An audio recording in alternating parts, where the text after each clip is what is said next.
So in essence, again, when we look at our funding system and we look at how we calculate resources to fund our funding system, as you know, we have phantom revenue within the system. And so in many school districts, rising property values do not produce additional revenue for our school districts because of the House Bill 920, or as it's referred to as the property tax reduction factor that's in state law.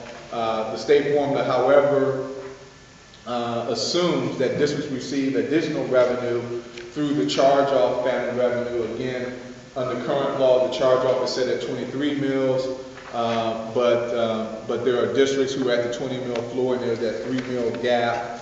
But also in our funding model, you know, the charge-off again creates some inefficiencies within the system, the way it's currently structured.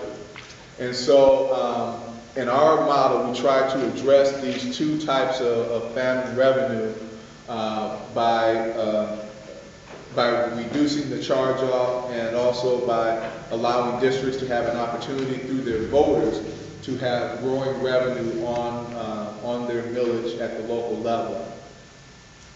So in order to accurately account for local resources at the local level, our reform plan lowers the charge-off from 23 mills to 20 mills, and the state will assume responsibility for funding educational services or educating an adequate education for the 21st century above 20 mills.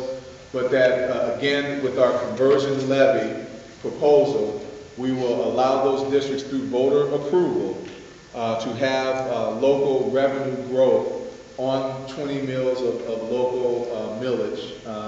Again, districts will have the opportunity to take advantage of this conversion levy in the first 4 years after the bill becomes law, and that once that 4 years is up, they will no longer have that opportunity. Conversion levies are a tool that we have created in our plan that will allow local communities to decide whether to convert existing millage above the 20 mil floor into a conversion levy that will allow the district to get down to the 20 mil floor and having growing revenue on that 20 mills. You know, currently under Ohio law right now, today, if your school district is at the 20 mil floor, you can have growing revenue on that 20 mills. And currently we have about 400 school districts in the state right now who are at the 20 mil floor.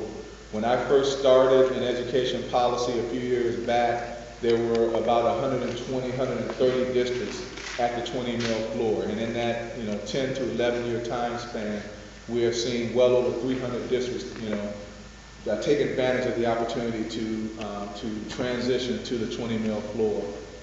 And so today, about 64% of school districts are at the 20 mil floor and enjoy this growing revenue source at the local level. And so when we look at an example of how a conversion levy would work, under the current funding system, we have two examples here of school districts, District X and District Y. They both have about the same amount of total gross millage rates, but their effective millage rates for Class 1 property is 26.05 for District X and 20 for District Y. So in essence, District Y is at the 20 mil floor.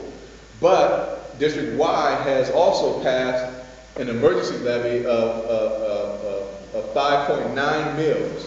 And so the bottom line effect is that both districts are about at the same level for their effective millage rate on Class 1 property, but District Y has the advantage of having growing revenue because they're at the 20 mil floor. And under our current system, there are some levies that do not count against the 20 mil floor.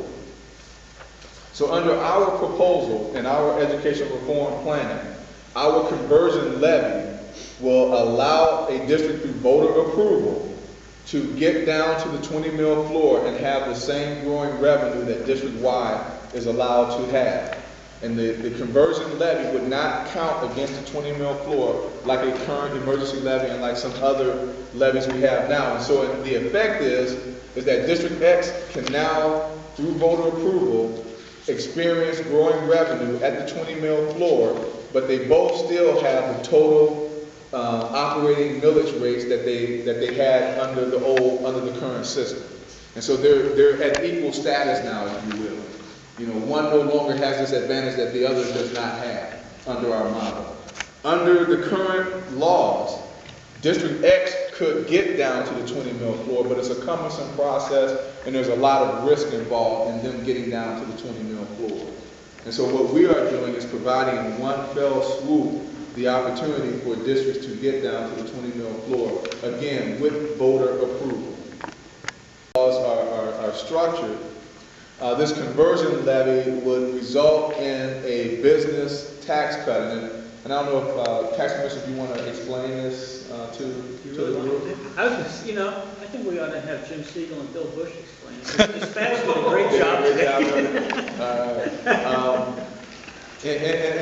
And so in essence, the bottom line result is that because the tax reduction factor, because business property taxes do not increase in valuation at the same rate that homeowners' property values increase, the tax reduction factor has a different impact on businesses than it does for homeowners. And because we are holding homeowners constant in the first year after passage of a conversion levy, it has the impact of having a property tax cut for businesses in that community.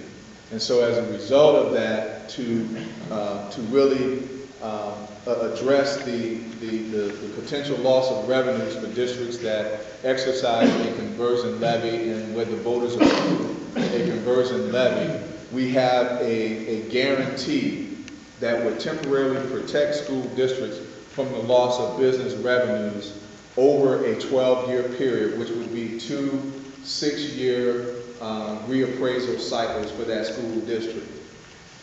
But the guarantee